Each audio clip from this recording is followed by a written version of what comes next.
All right, greetings. Welcome back to Black Bear News, where everything is connected. What's happening, people? We're live on Substack. We're live on Odyssey. We're live on YouTube. So you can watch at any of those places. If you want to be less censored in the chats, maybe Substack or Odyssey might be good, but I'm watching all the chats as I can. And you know, madness continues apace. I feel like it was a relatively uneventful weekend, but you know, as things are going, obviously there was still a lot happening.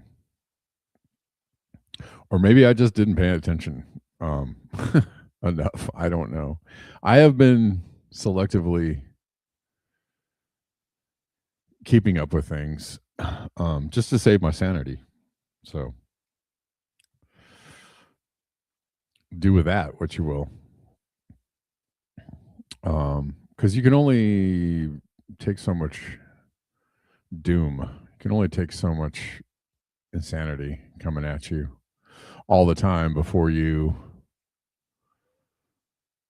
perhaps, you know, have a brain lockup. And nobody wants that, right? Ain't nobody got time for that, right?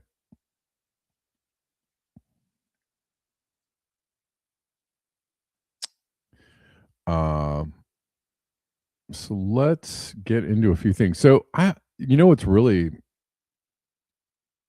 pissing me off is that's right, Grape and Time. That's right. Hit the like button and share it out. You know, if you got places to share the videos, do so, please.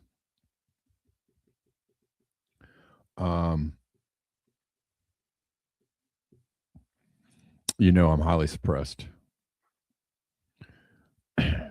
One of the ways in which I know that I'm highly suppressed is that I never have like negative commentary on some of my posts. Like if you weren't suppressed, your stuff would be shown to enough people that somebody would be like, "No, I disagree." I'm so suppressed that nobody, you know, only like, you know, a few handful of people see my posts, and it's the same people every day.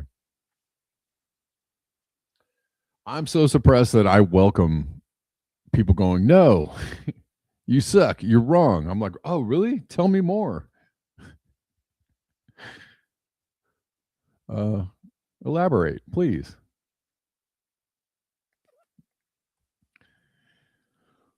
All kinds of stuff is going on. ICE is using a Palantir tool, Elite.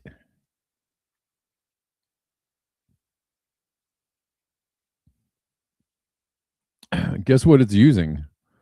Medicaid data.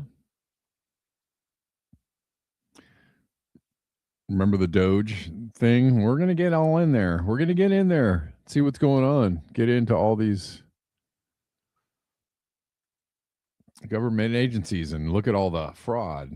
I mean, there's fraud. There's money laundering, to and fro, top to bottom. Absolutely. Every administration has the money laundering. They tried to make it seem like it was a Democrat thing, which is, asinine.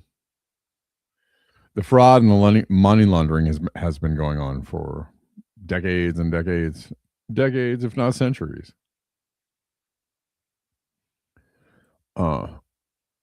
So that ain't nothing new. They used it as an excuse to get in there and start scraping data. That was the real inject AI and start scraping data. Inject Palantir and whatever other, AI warfare systems or, targeting systems, Flock, and all these things that are interconnected. They used that whole Doge thing as an injection site moment, whatever you want to call it. And that what we're seeing is the upshot of that. So let's look at this.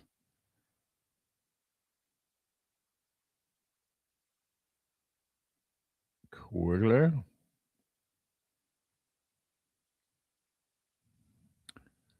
ICE using Palantir tool that feeds on Medicaid data. EFF last summer asked a federal judge to block the federal government from using Medicaid data to identify and deport immigrants. We also warned about the danger of the Trump administration consolidating all of the government's information into a single searchable AI-driven interface with help from Palantir. Your friends at Palantir. Ding. A company that has a shaky at best record on privacy and human rights. Palantir created and funded by the CIA. What are they, what connection do they have to human rights? Zero connection is the answer. They don't care. These people are power hungry demons, whatever.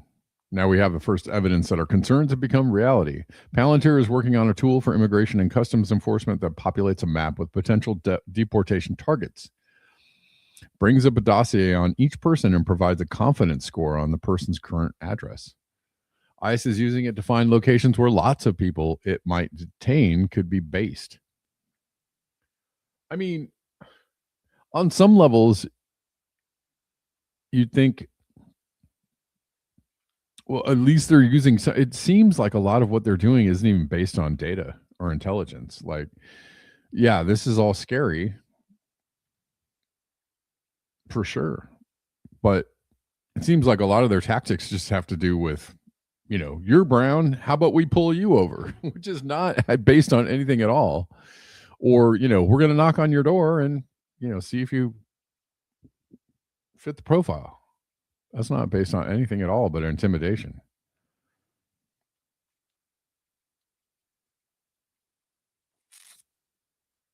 The tool, dubbed Enhanced Leads Identification and Targeting for Enforcement, or ELITE, receives people's addresses from the Department of Health and Human Services. Remember when everybody was like, during COVID, and a lot of people, like the Whitney Webbs of the world and a lot of other people were saying, they're going to use your health data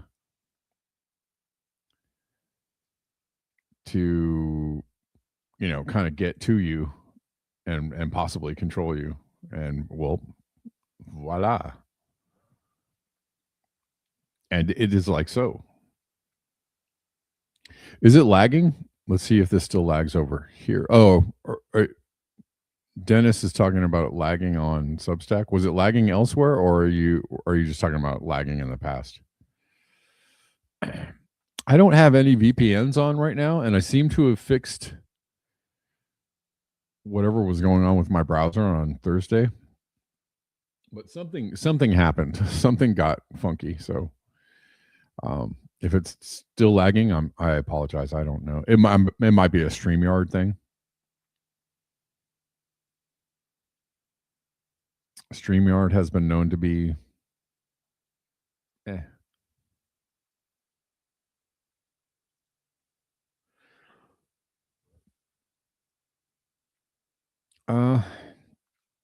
this revelation comes as ICE, which has gone on surveillance technology shopping spree. Oh, hold on. Let me go back. Oh, no, that's it. Floods Minneapolis with agents violently running roughshod over the civil rights of immigrants and U.S. citizens alike. Trump has threatened to use the Insurrection Act of 1807 to deploy military troops against protesters there. Other localities are guys, it's insurrection to be upset about the fact that we're terrorizing your community. We are absolutely coming in and terrorizing your community, and and killing citizens, point blank, because we don't like them. But you guys should not actually ever get upset about that, or we're going to have to bring out the old Insurrection Act of 1807.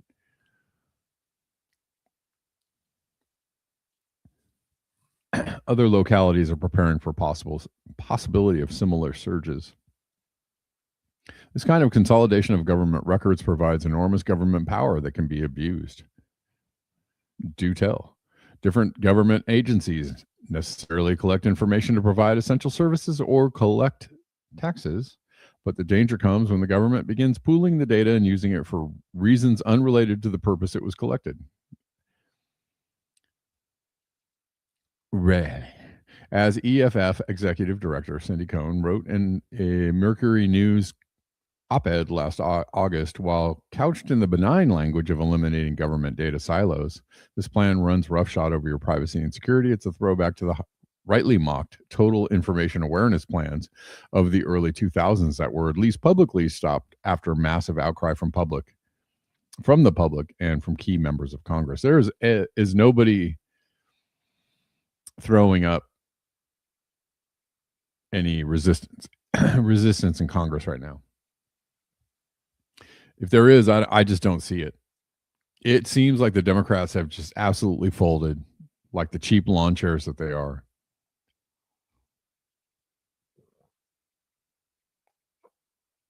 Nobody has anything, you see a few AOCs on Instagram or some, whatever, but she's just a fake, a fraud, and a phony. But within, like, in the halls of government, or what's going, I just don't see the resistance. I guess people are saying that the midterms are coming up and we're probably going to see a blue wave, but we saw a mini blue wave in November. Has that changed it mostly seems about the Epstein files, most of the let's go get them, but where's the where's the resistance on the grounds of breaking all kinds of laws?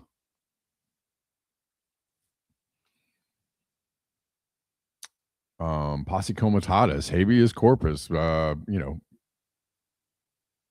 Emoluments Act, etc., war crimes.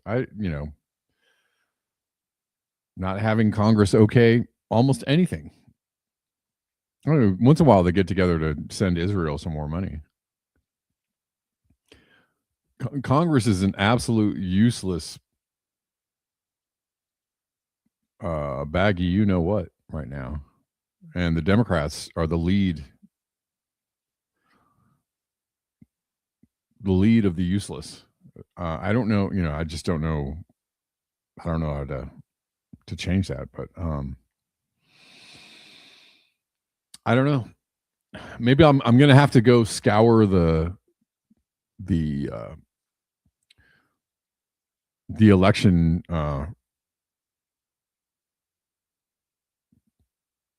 info about what's coming up this year and just see if there's anything promising on the horizon. Is there anybody saying anything that people need to listen to? Is anybody saying, giving us a roadmap besides Kashama Sawant?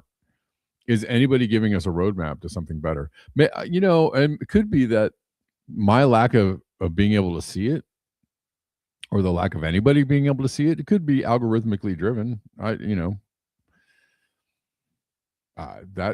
That's fairly obvious that we're just not being allowed to see anything that poses any kind of resistance or threat to what's going on. I mean, just because you haven't seen it doesn't mean it's not there. Might be that we all need to work a little bit harder. I don't know. But if you guys know of any, blue wall of resistance, any Democrats out there saying, hey, no way. I mean, you have a few governors here and there going, oh, we don't like this.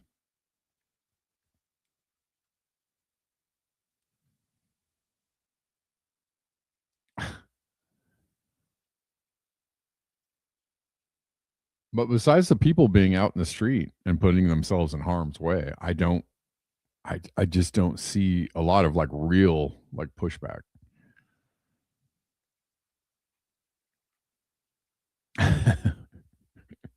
Sure. Sure, extra boa.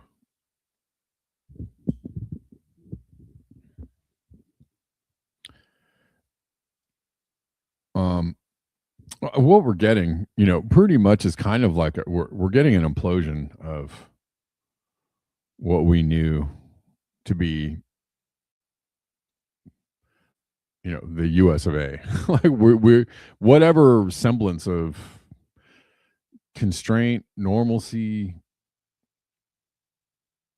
democracy, whatever you want to call it, any semblance of a facade of decency that this country had about it is absolutely imploding at warp speed. It's completely fallen apart.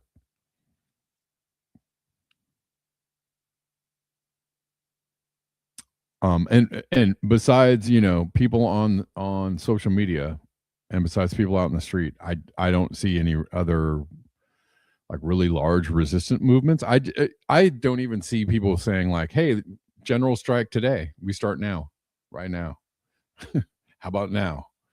And again, it could be algorithmically driven.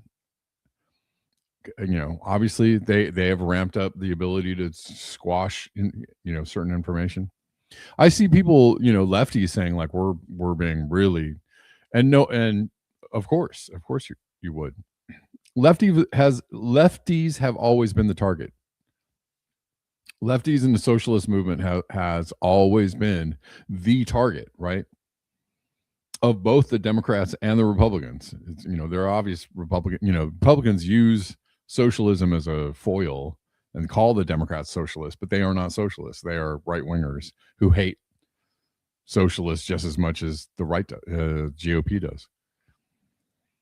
The left has always been the one that carries the actual message that they don't want people to hear. We've come a long way from the 2020 presidential race when everybody was talking about Medicare for all, taxing the billionaires, right? And just 5 short years later,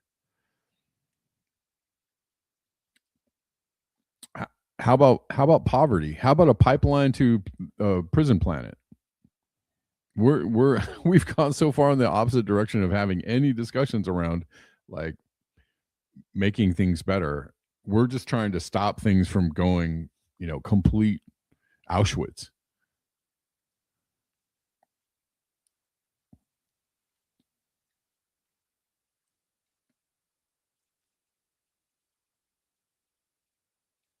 But there are, there are signs here and there. It's not all. It's not all doom and gloom. It's a lot of doom and gloom, but there are signs.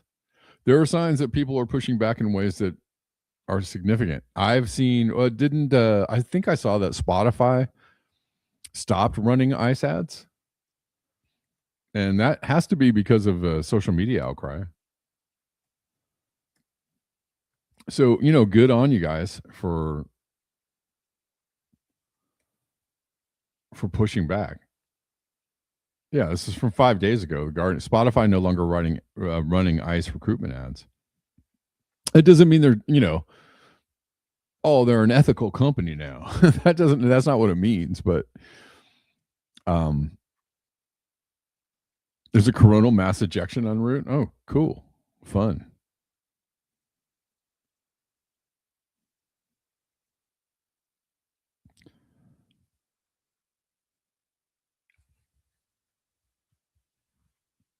After U.S. government campaign ads ends. Oh, okay.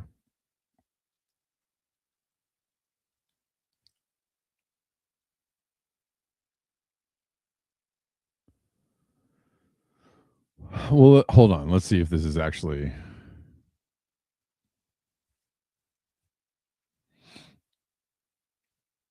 They're saying it's because the campaign ended. They've also run on Amazon, YouTube, Hulu, and Max.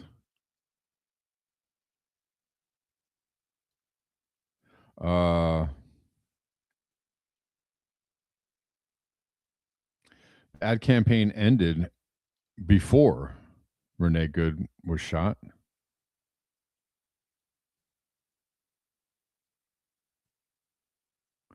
So maybe it has nothing to do with protests, but I don't know.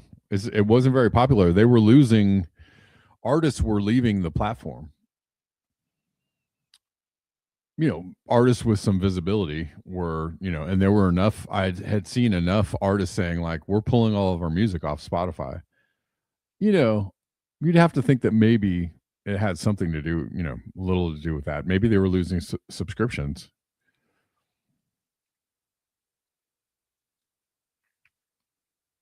I'm sure that they were. Here we go. In September, it was announced that Spotify founder and former CEO Daniel Ek would step down to become executive chairman. Ek's 600 million euro investment in the military AI company HealthLink, of which he is also chairman, has also been a source of discontent among musicians and listeners. Of course, it should be. You power hungry freak. In September, UK trip hop group Massive Attack withdrew their music from Spotify. Spotify has faced a number of high profile musicians withdrawing their music from the platform.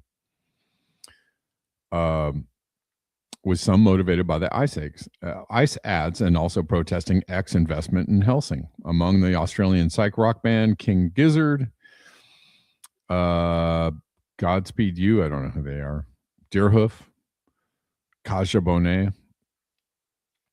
Numerous listeners have also reported quitting the service for political reasons. There you go. The end of this specific advertising campaign certainly does not mean an end to the ads of this nature, whatever platform might broadcast them. ICE has repeatedly planned a 100 million year-long media barrage for what it calls wartime recruitment. Jesus Christ. But nobody's declared a war against you. It's you that has declared the war against somebody. I don't know what.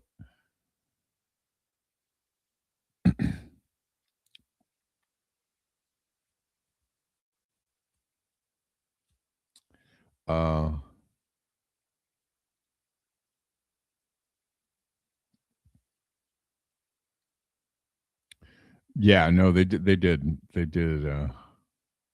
creative experiments. Yeah, they were offering a lot of money.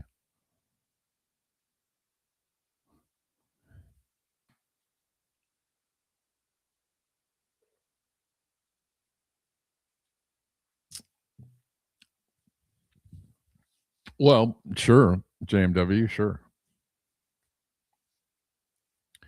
But It is. Well, let's look at this post from a friend of the channel, George Sacroclides. I'm pretty shocked at the apathy of most environmental influencers on the political situation. If you want to save the climate, you need to resist power.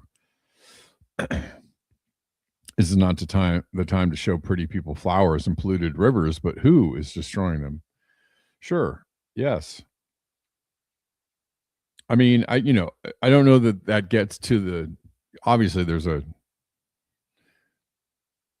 you know people can really go down the rabbit hole of debating like when did the whole problem start? It starts with agriculture. It starts with the first human. I don't know.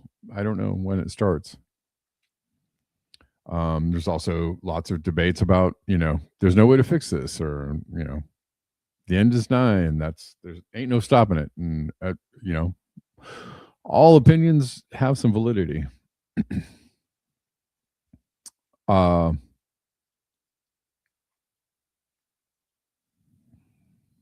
I don't know how. Some people blame it on white supremacy, or I don't know. Europeans, getting their colonial on. I don't know. I don't know. I don't know. It's like white supremacy is just a certain brand of human supremacy over other humans, which has been a feature of humans before there was such a thing as white supremacy. So lots of that stuff happened before we did it. We being white people.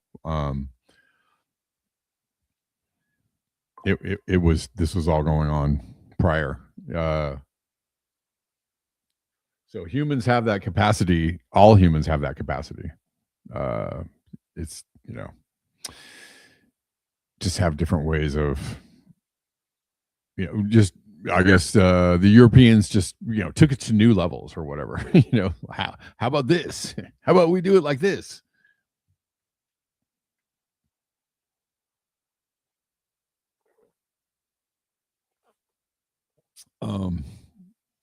So I don't know. I don't know where the problem begins. Myself, I do think that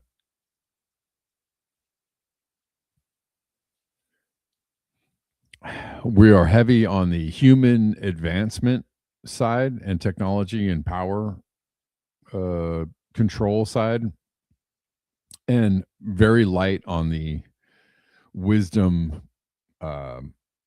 foresight, and harmony side. And so wisdom, foresight, and harmony could really use a boost right now.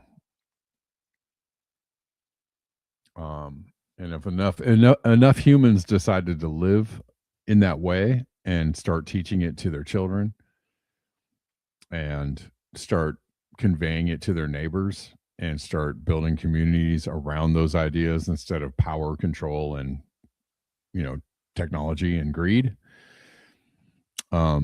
if we started doing the other kind of organizing, I mean, we might have a chance. I don't know.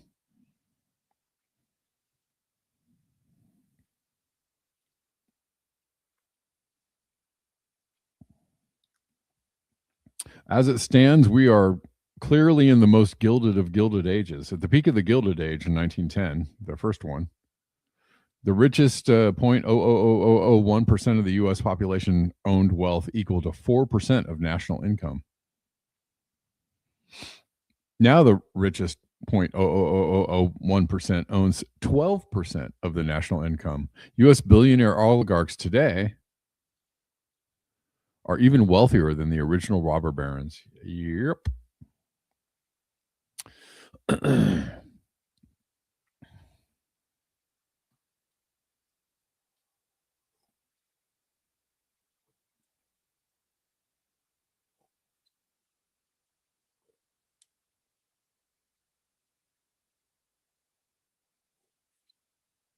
Yeah. I mean, we could say it goes pretty far back. the issues with civilization. I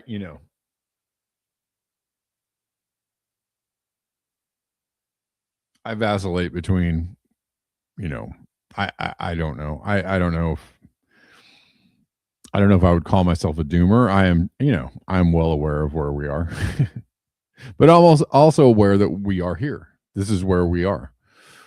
And you can choose to look at things however you want to. You can say, why try? Why bother? And do whatever, and run your life accordingly, or you could try and make an impact or a difference. I don't know. It's really anybody's call.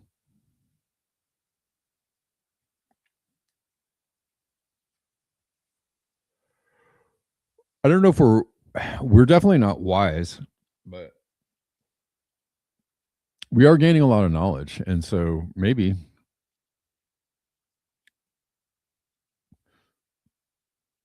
also how you apply that knowledge is important.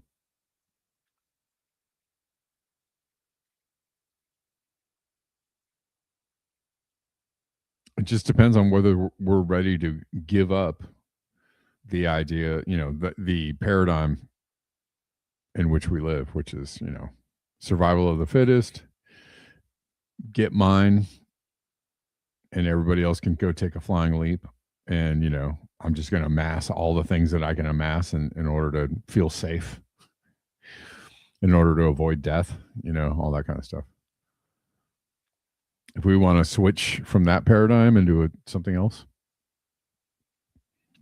which is much more community based and, maybe reality based, maybe. Yeah. Yeah, Dennis. Yep. Yep.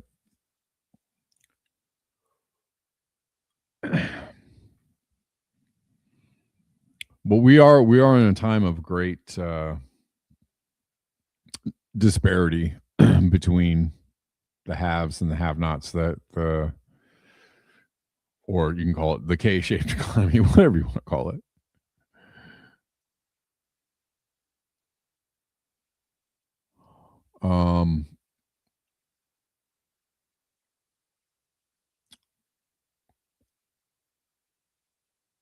Here's an interesting video. I'll play. You know what I wanted to play? First of all, well, we're on civilization, capitalism. I want to play this video.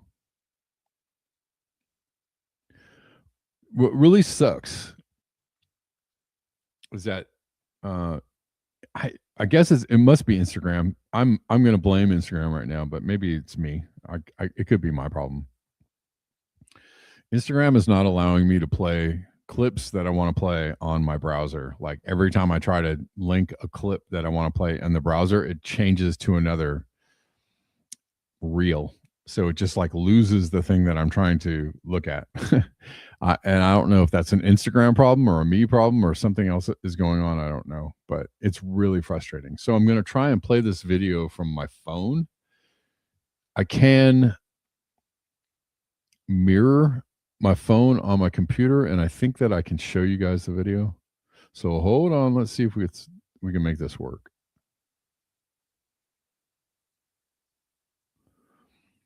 It's a professor that I have played before. Hold on. Nope. And I'm going to see if I can get this guy to play. Use analytic logic in order to understand the world and to reason and analyze the world. Okay?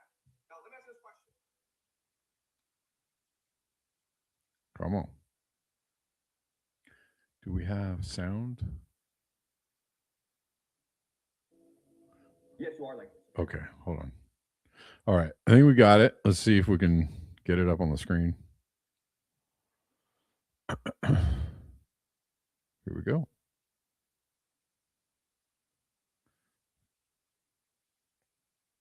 All right, here we go. This is a very interesting talk about slavery Capitalism being slavery, and this is just a great insight by what's this professor's name? I forget. I played his videos before.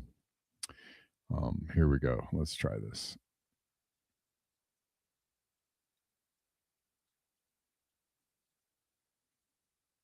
Come on. Like to share homework together? You guys hate each other, right? The day what will happen is he's like, you guys hate each other, right? Hold on. Here we go. Let's start from the beginning.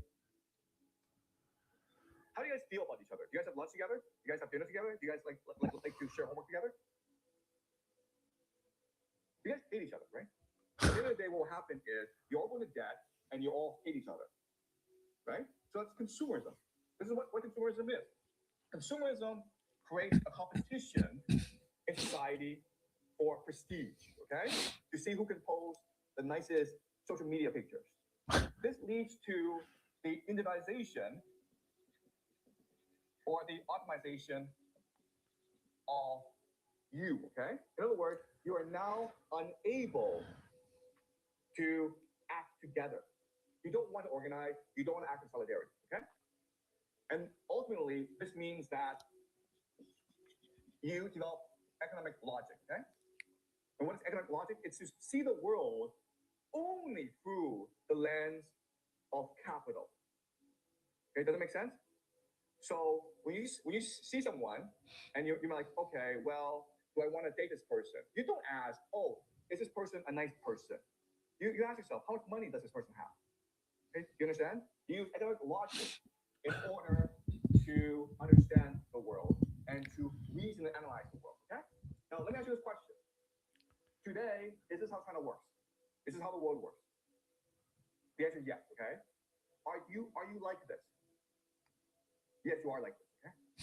You've been brainwashed into thinking that this is the only way to behave and to think. You're in school. Why are you in school? So you get a good job. Why? To make money. So you can buy things, okay? You understand? That's how you all think. But there are different ways to think about school, right? You're like, I'm in school to learn, to open my mind, to have an imagination, to think critically about the world, right? And that's the way we thought about school when the workers were dominant. But now that consumers are dominant, all we think about is, how do I get a good job? How do I buy a bigger house? Because I want to post it on social media. Okay? So, if you think about this, what this really is the perfection of slavery. Okay? Does it make sense? What does this phrase mean? The perfection of slavery. Yeah, you become a slave of the money, but what? Why is this perfect? Yes, okay. If you're a slave, you rebel, right? But you don't know you're a slave, and you like this, you choose this, then you will never rebel, okay? So the consumerism is the perfection of slavery. Yeah. That guy's pretty cynical. How do you guys feel about each other? Do you guys have lunch together? Do you guys have dinner together? Okay.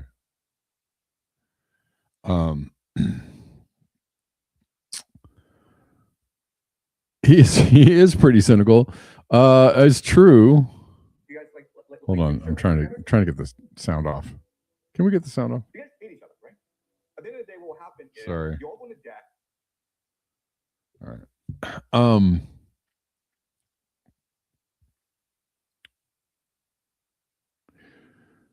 Yeah, if you don't know it's Brave New World, it's kind of a, if you enjoy your slavery on some level, then you're not going to. I thought a really good point was that if we're all competing with each other, to have the best things, we're not going to unify, right? We're not going to band together. We're not going to join forces if everybody's constantly trying to get ahead, constantly trying to compete with each other.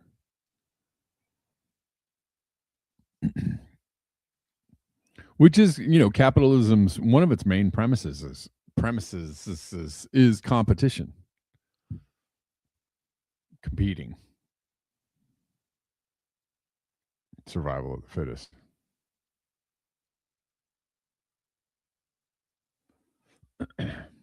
Anyways, it was a good video. Oh, hold on. I think I have another video for you from Instagram. Oh, this is good. All right, we're going to move to Greenland real quick. And this is a Zachary Loft. This is a really good point. Okay, have you guys heard about the whole Prospera thing in Honduras? So they're trying to make these freedom cities, and they're trying to make them in the U.S. Yep, that's true. Creative, yes. The the tech lords of the world are trying to build these kind of these like corporate cities. Again, shades of parable of the sower. And they're dubbing them freedom cities, right? And if they're called freedom cities, that means they're the opposite of freedom, right? The Patriot Act was the opposite of patriotism. It should have been called the Treason Act, or the Insurrection Act. We're gonna, yeah. So never move to a freedom city if you can help it, because you'll be locked down by something pretty soon. So this is Zachary Loft talking about Greenland. PayPal mafia trying to buy Greenland and turning it into a big corporate. I mean, just kind of like what they want to do with Gaza. It's just a big corporate land grab, courtesy of the Trump administration and the Zionists. All right, let's see if we can watch this. Someplace that Elon Musk wants to go for drilling. He wants it for data centers. And we already know that Musk is super involved with the government through Doge. He tweeted the trip. All right, hold on. Let's see. Okay. This is it. And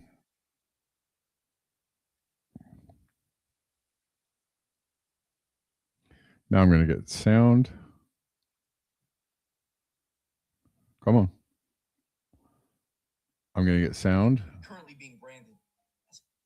Okay, here we go. This is good. PayPal Mafia is attempting to buy Greenland, and I'm going to prove it. But here first, we got to talk about Honduras in 2011. Then I'm going into the gym. Let's rock. In 2011, there was this thing called a REIT created in Honduras. A REIT was going to allow for corporate town-like developments to be created in specific areas that would not fall under Honduran law and would allow for economic growth and development. By 2013, they said, can't do this. This is wrong. But 4 judges on that panel that said it was wrong were immediately dismissed the next month, replaced by Juan Orlando Hernandez administration, and then it was passed. The ZEED in 2017 would get used to form what's called Prospera LLC with Eric Breimer. Eric Breimer would use this state as their model for what they were looking to build.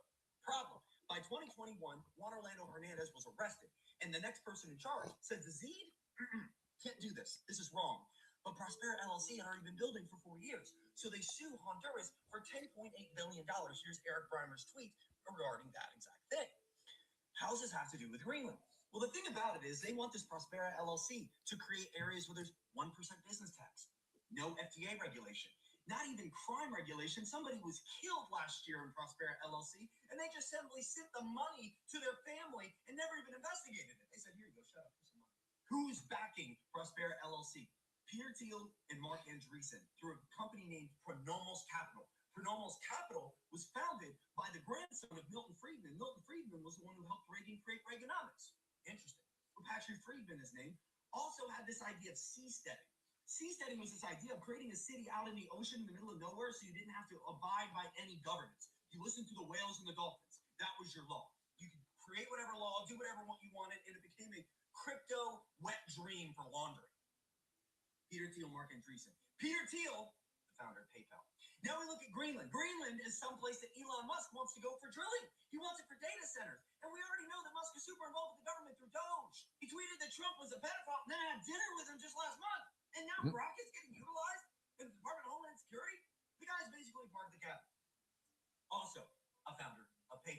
AI crypto czar right now, the guy who would be heavily involved in crypto regulation around something like an AI-backed state surveillance city, currently being branded as a freedom city, is also one of the founders of PayPal and being advised by Mark Andreessen, who's one of the funders of Pronomos Capital. Seems like a conflict of interest, but who even cares about that at this point? So we have 3 PayPal Mafia members involved in this formation of what's going to be an AI tech surveillance city branded as a freedom city. And by the way, Trump said we're going to have 11 freedom cities in America. These freedom cities will reopen the frontier, reignite American imagination, and give hundreds of thousands of young people a new shot at home ownership and, in fact, the American dream. Let's get to the point. The point is this guy named Ron Lauder and a guy named Ken. We're going to start with Ron. Ron suggested that we go take Greenland back in 2019. It wasn't until 2025 that it started to gain some momentum. And so Ron, back in May, decided to go to Delaware's corporation site and create a Greenland LLC. He used that Greenland LLC to recently, in November of this year, invest in a Greenland water company, the Greenland Water Bank. Interestingly enough, in October, something happened that kind of set in motion the fact that we're definitely going to be able to get Greenland. 2 things happened since then. 1, Ron Lauder invested into Greenland, and secondarily, Juan Orlando Hernandez, the guy arrested in narco-terrorism just a few years ago, is pardoned. Why was he pardoned? Speculating here, but could it have anything to do with him helping create the framework for the Prospera LLC experiment? I don't know. But let's get back to this guy named Ken. Ron Lauder said, I will be your bridge of communication between America and Greenland.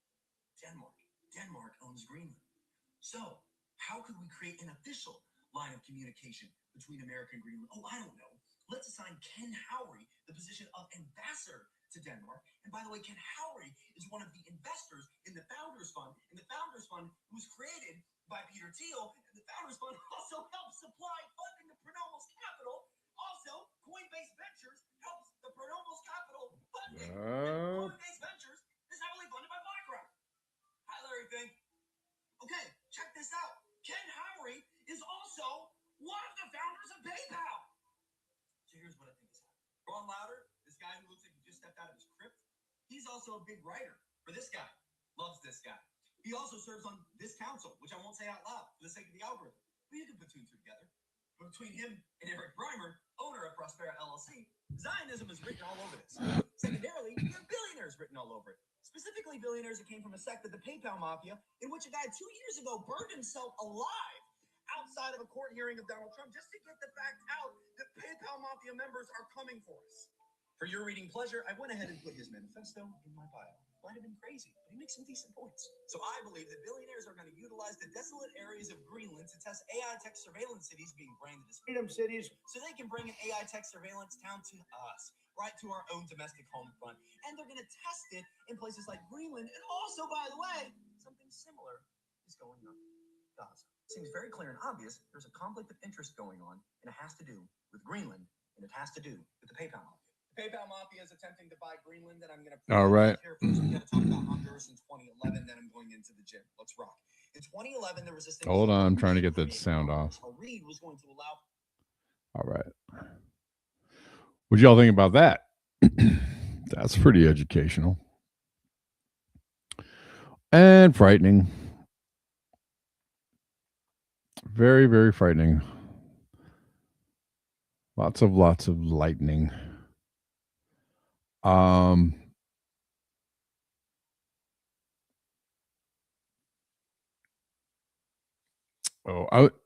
going back to the Democrats being useless. Some people might have an issue with me bad mouthing the Democrats, but they are really a big part of why we're here. And it goes way back to Bill Clinton and probably earlier, I'm sure.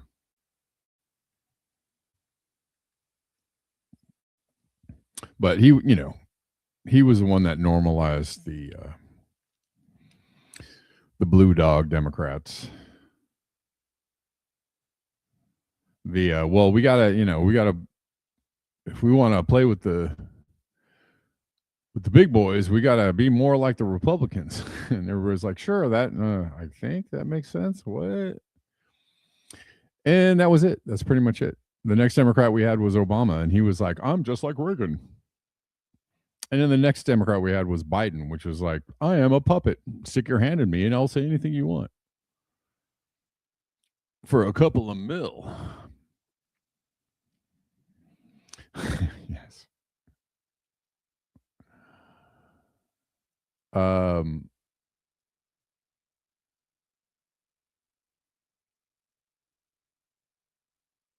Scarlett says, I'm glad the libs are radicalizing. I am. But I will not, what I will not stand for is the slander that they were always right.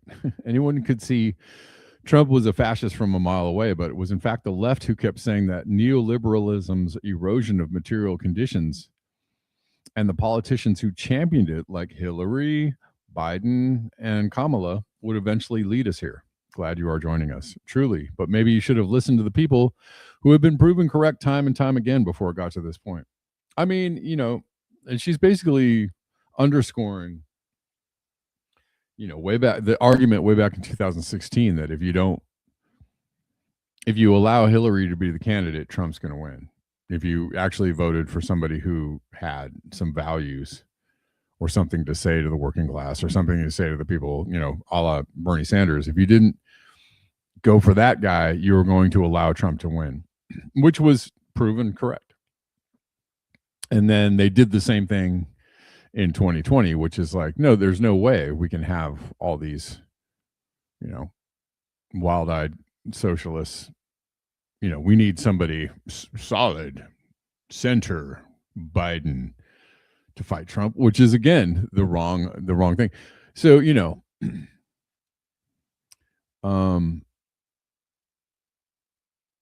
I don't know what you want to call that, the centrist liberal class, the I got mine liberal class. Oh no, don't tell me we need a revolution. Everything's fine. We just need a little tweaking. No, everybody was trying to tell you that the foundation is rotten.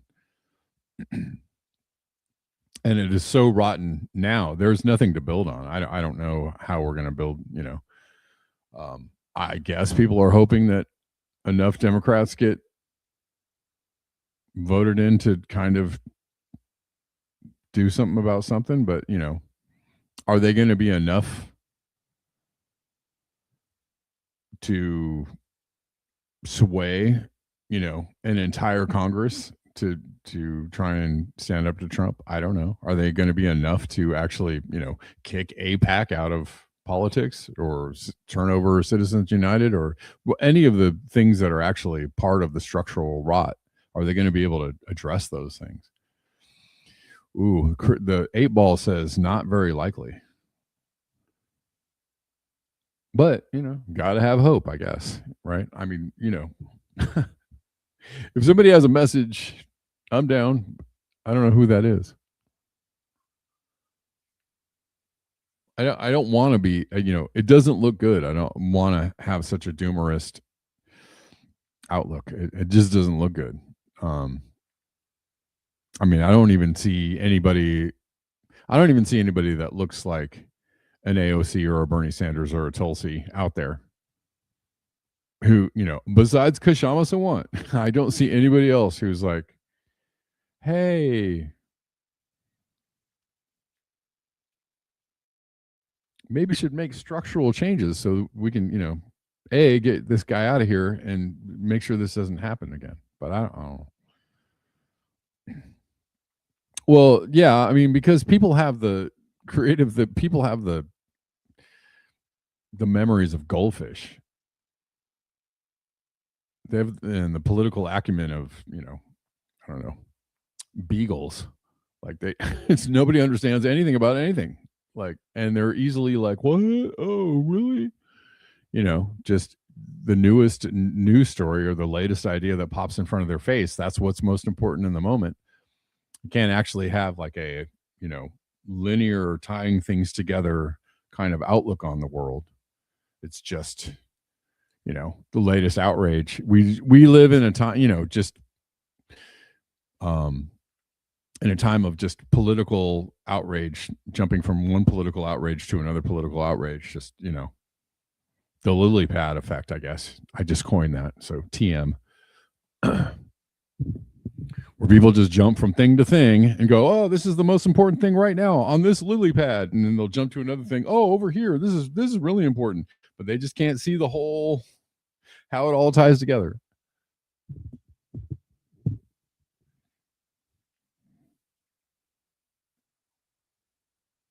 But if somebody could put it together and build like a coalition around like having some historical lineage of what led us here, what are the things we need to do from here in order to get over here, where's the place that we want to go, right? We have the past moving us to the present and a plan to go to someplace in the future, which is not, parable of the sower.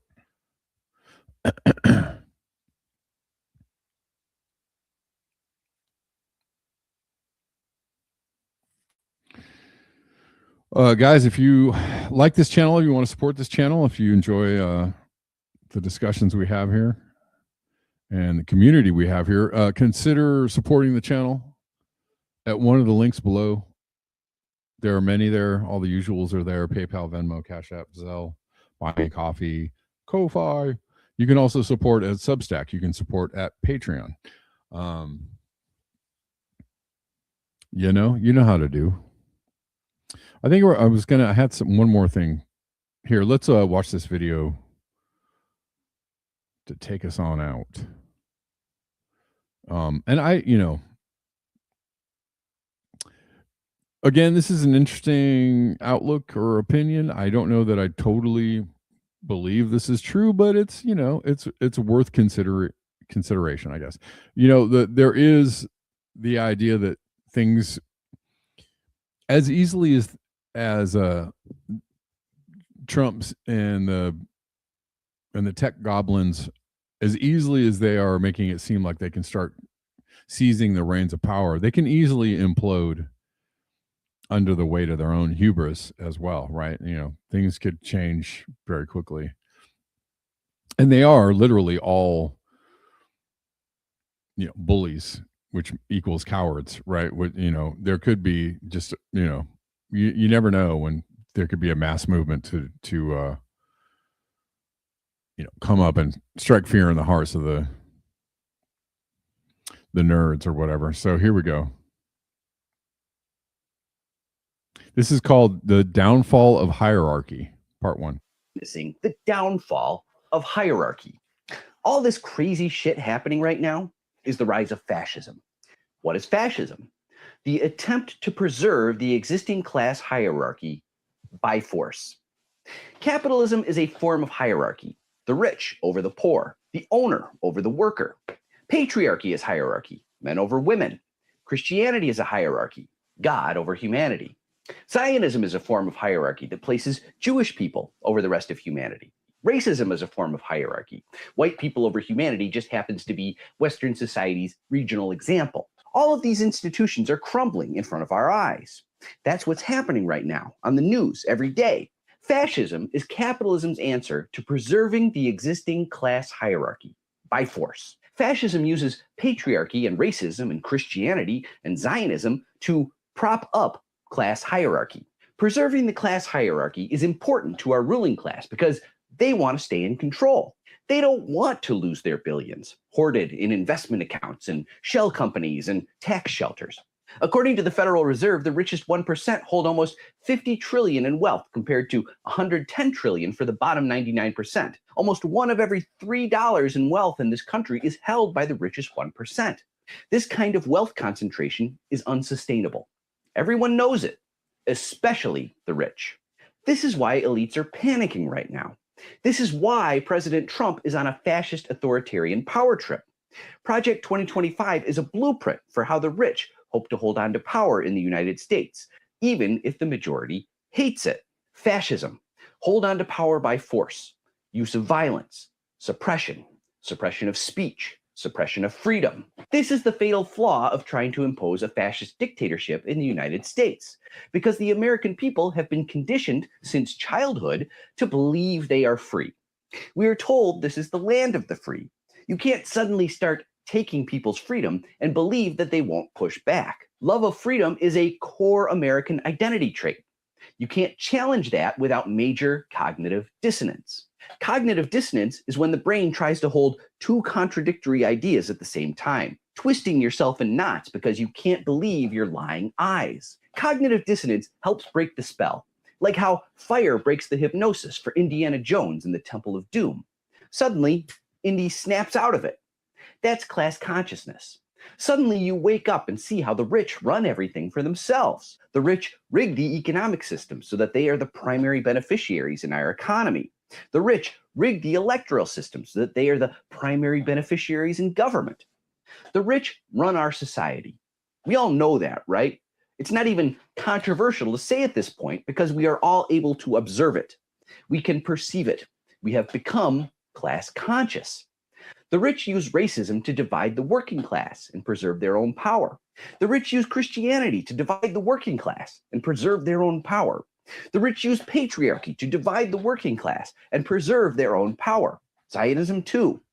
The rich will employ fascism, the use of violence, to preserve their own power.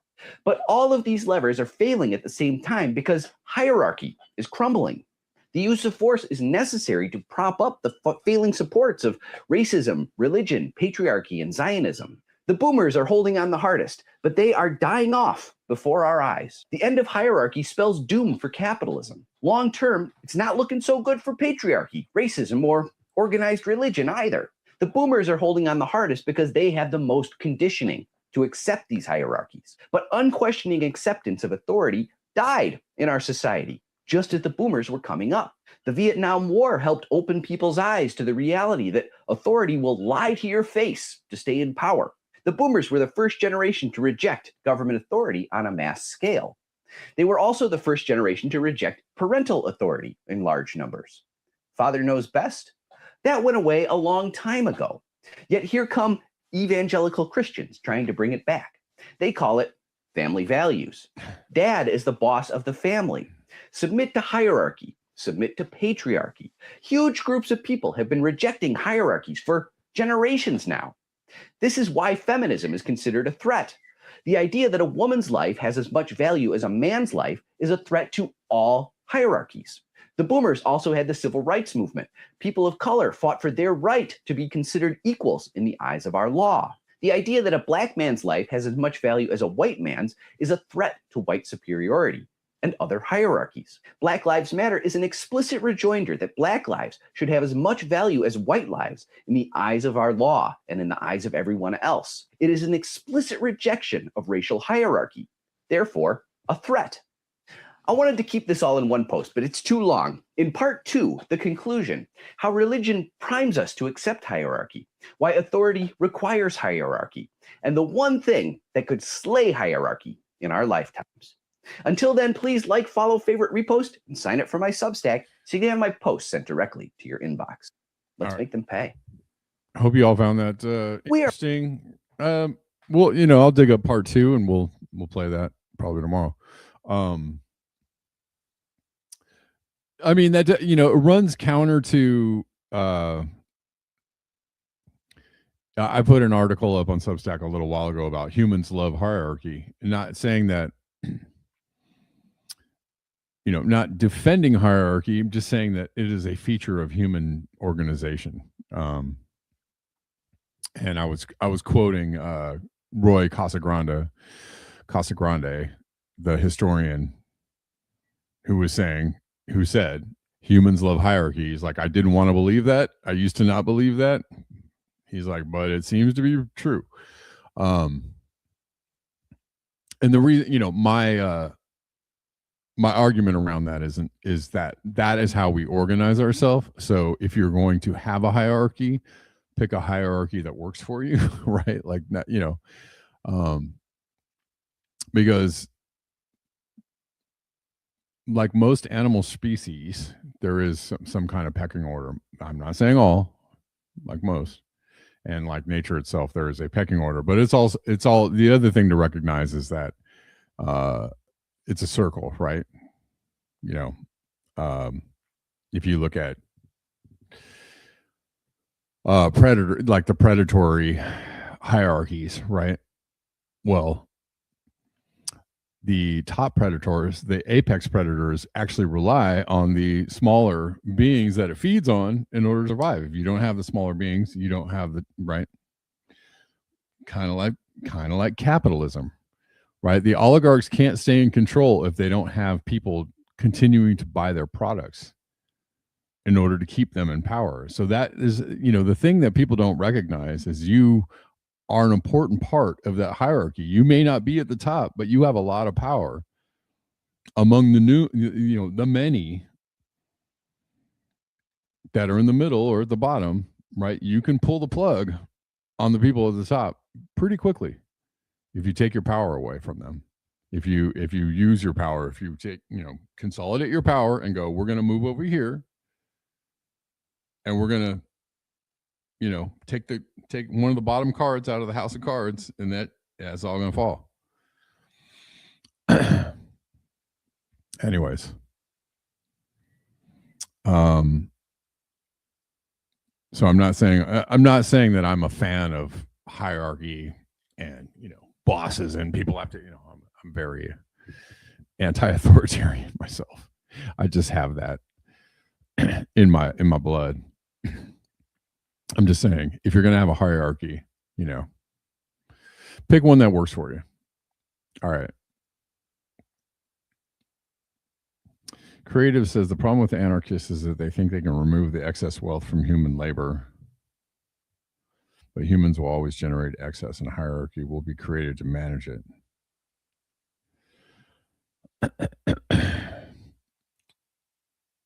Yeah. I mean, I guess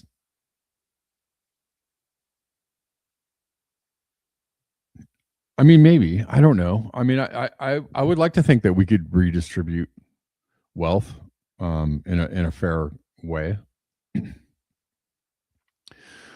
The problem is that you have to be really vigilant. I don't know. The best example I can think of is, FDR,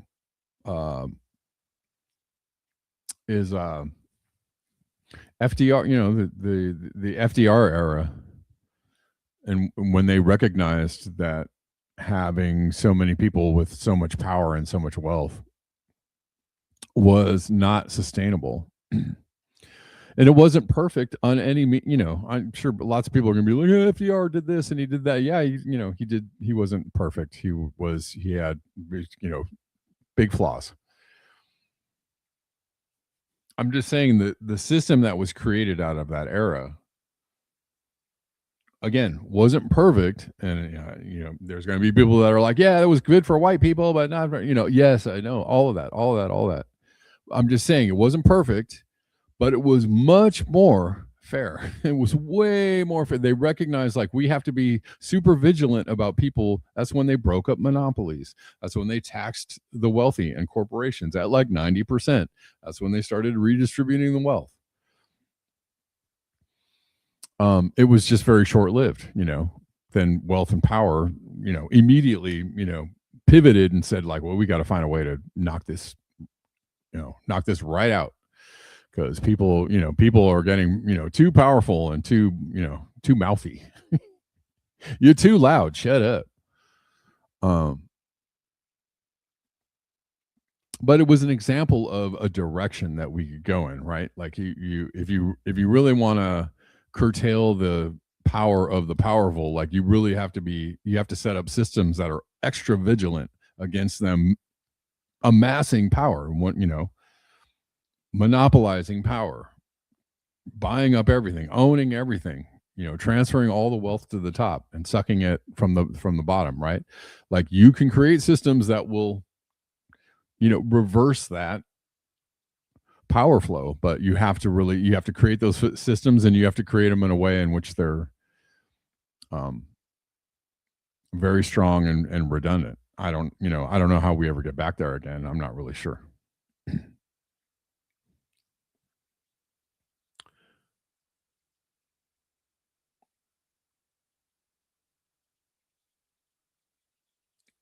Creative says, I think the distribution problem is underestimated and it undermines the corrupting power of even a little excess production. Sure.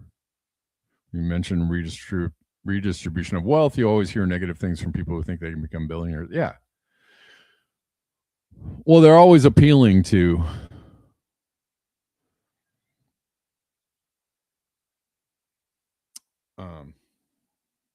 that renegade, like, you can do it, what you're gonna put a cap on what people can do. You're limiting. What was the argument? Remember the argument back in the 70s about, well, it's the unions that are keeping us unproductive, right? The reason why we were in a recession during the 70s was because, part of it was because of these socialist programs, right? That narrative, that was a Rand Corporation right-wing think tank, and that shit is still going on today. Still going on. Listen to, go listen to, half a dozen alternative programs out there, and they'll be repeating these ideas that have been repeated since the 70s, basically, when they were like, well, we have to, the power block, realize that we're going to have to do this through propaganda. We're going to have to reverse this whole socialism lefty kind of movement, and we're going to do it by infiltrating people's minds, by making people think this is what we want. Oh, you can't limit how much money people can have. That's un-American. And, we want less government. Big government is a problem. There's another one. On and on. Oh, there's the unions that are, stopping us from being productive. Like Japan. Look at Japan. They don't have unions, and look, they're making great cars and for cheap, right? That was another one. Blah, blah, blah. All of these like little nuggets of I don't know what you want to call it.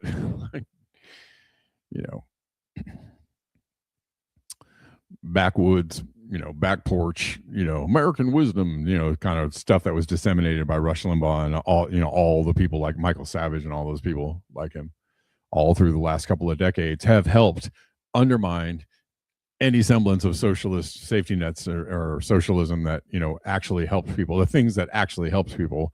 All of those, that propaganda machine was very effective, and it is still going on today. I cannot believe, and people are just like, yeah, commies bad,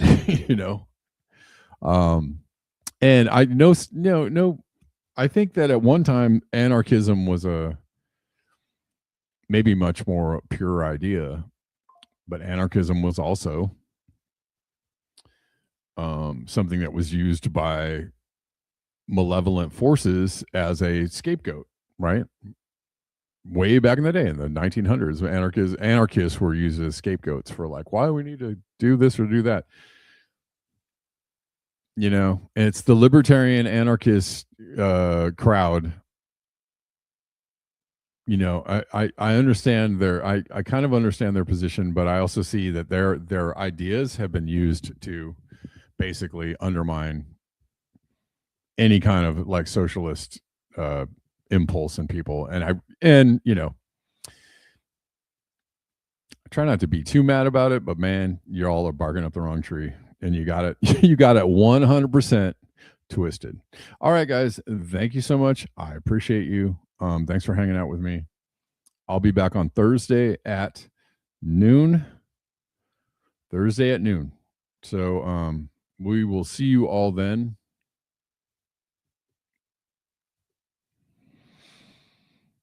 I appreciate you. Oh, come on back. And you know the deal. Beware the bear.